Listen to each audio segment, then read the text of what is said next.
Ante todo, mis saludos. Ante el reclamo del gobierno de emplear la ciencia y la innovación como la opción más eficiente y objetiva para obtener los resultados que necesita la economía del país, en la presentación se retoma el tema de la innovación. De innovación se utilizan diferentes definiciones, predominan las que se limitan a la gestión espontánea e intuitiva de cambios y mejoras tecnológicas que no siempre resultan eficientes. Hoy se requiere que la innovación se vincule a la investigación para garantizar con celeridad y objetividad resultados viables y factibles de generalizar. Para ello es necesario clarificar las relaciones entre innovación teórica e innovación práctica, innovación e investigación. A continuación, trataremos el tema. La innovación se ve como una mejora a un proceso y sus resultados, lograda generalmente por experiencia o por intuición. Así, la innovación es la solución a una contradicción práctica que surge cuando en un proceso no se alcanzan los resultados que la sociedad espera de él.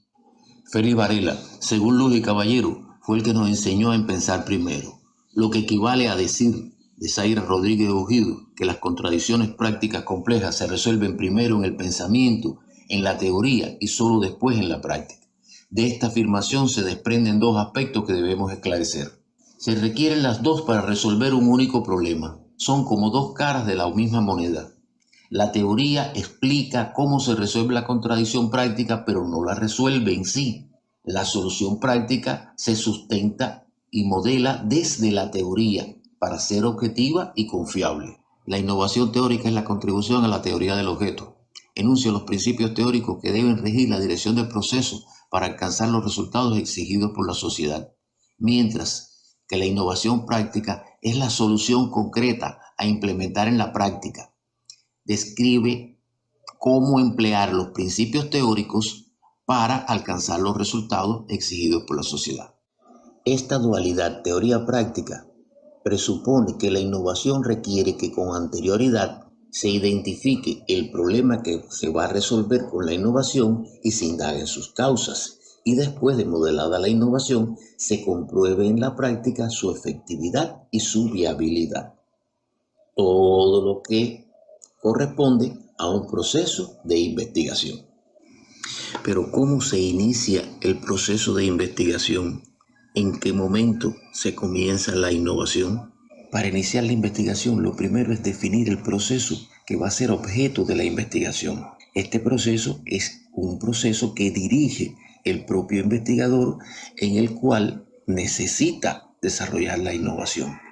El investigador que dirige dicho proceso conoce las exigencias sociales, las necesidades o aspiraciones a los resultados de dicho proceso, expresada en los documentos oficiales. En el desarrollo del proceso se constata un efecto no deseado, insuficiencias en los resultados que no se corresponden con las necesidades sociales. Estas insuficiencias acusan una contradicción práctica, evidencia de que no se está dirigiendo correctamente dicho proceso. Esta contradicción impone estudiar las soluciones que desde la teoría del proceso investigado se proponen para resolverla. En ese estudio se identifica una categoría de la teoría de dicho proceso que no se conoce o emplea suficientemente, la que se asume como campo de acción de la investigación. Y se infiere que si se estudia más y emplea conscientemente esta categoría en la dirección del proceso, se obtendrán los resultados que la sociedad le pide. Al identificar la categoría insuficientemente estudiada que se asume como campo, ya se puede enunciar el tema de investigación, que es la relación objeto-campo, y la contradicción práctica se convierte en problema de investigación, pues no se reduce a una dificultad práctica, incluye su posible solución teórica. Definidos tema y problema, se pueden formular las restantes categorías del diseño de la investigación y sus tareas. Las tareas se pueden dividir en dos grandes grupos. El primer grupo, orientado a la indagación causal, y el segundo grupo, precisamente, a la innovación. La innovación se considerará una verdad como solución teórica y práctica cuando se demuestre que su empleo en la dirección del proceso conduce a satisfacer las exigencias sociales. La modelación de la innovación teórica parte de los principios teóricos identificados desde el estudio histórico, sistematizado del estudio teórico, y que en el estudio empírico o diagnóstico causal se constató que no se emplean o no se emplean correctamente en la dirección del proceso. Los nuevos principios deben integrarse a los principios tradicionalmente empleados en la dirección del proceso y generar el desarrollo deseado por la sociedad. Pero si no resulta así y no se alcanza el desarrollo esperado, no obstante a la objetividad de los principios teóricos identificados, estos chocan con los principios tradicionalmente empleados en la dirección del proceso. Se impone identificar cómo mediar dialécticamente entre ambos principios. Se requiere explicar la estructura funcional del nexo mediador o solución teórica. Identificar sus componentes, la estructura interna de cada uno y las nuevas relaciones que se establecen entre ellos. En estas nuevas relaciones radica la innovación o solución teórica. Este es el aporte a la teoría del objeto. La modelación debe explicar cómo con la nueva estructura funcional se prevé alcanzar la exigencia social. Una vez modelada la solución teórica, esta debe emplearse para perfeccionar la práctica en proceso investigado. Por ello, se parte de la innovación o solución teórica propuesta en la tarea anterior y del componente práctico del proceso investigado que en el diagnóstico se identificó como el más afectado por el problema, el que se va a remodelar. Por ejemplo, la metodología, la estrategia, el diagnóstico, los contenidos, los medios, la evaluación, entre otros. El primer paso de esta modelación es describir la estructura funcional del componente a remodelar en el proceso. Segundo, listar los aspectos, pasos, actividades, acciones u operaciones de la estructura funcional del componente. Tercero, elaborar una tabla para reflejar todos los cambios necesarios en cada uno de los aspectos listados. Los aspectos que se mantienen, los aspectos que deben cambiar, los aspectos que se deben excluir o los aspectos nuevos que se deben incluir. En la tabla se reflejará para cada aspecto a qué principio de la innovación teórica responde, qué insuficiencias se observaron en el diagnóstico y cómo se propone su ejecución a la luz de la nueva teoría.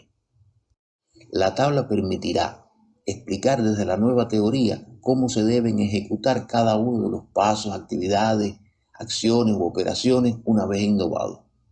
Argumentar las relaciones entre estos aspectos prácticos. Argumentar qué efecto se espera de los cambios en la dirección del proceso al implementar la propuesta.